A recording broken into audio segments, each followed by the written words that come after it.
Hello hi नमस्कार सर्वांना, कसे आहे? तर आता मी एकदम सिंपल रेसिपी सांगणार आहे. चला तर आधी मी या तव्यावर भाकरी करून घेतली. आता हा तवा असा दिसतो आहे, त्यामुळे प्लीज कमेंट्स करू नका.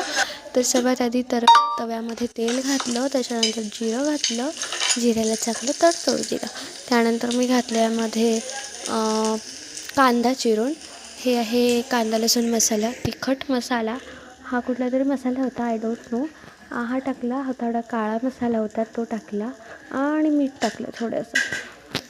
आणि जेव्हा मी पाणी टाकलं ना, तेव्हा असला धूर सुटला ना घरामध्ये. सगळ्यांना ठसके आले, सगळ्यांना घरामध्ये जे पण लोक होते त्यांना सगळ्यांना ठसके आले. मला तर विचारूच नका हे करताना व्हिडिओ.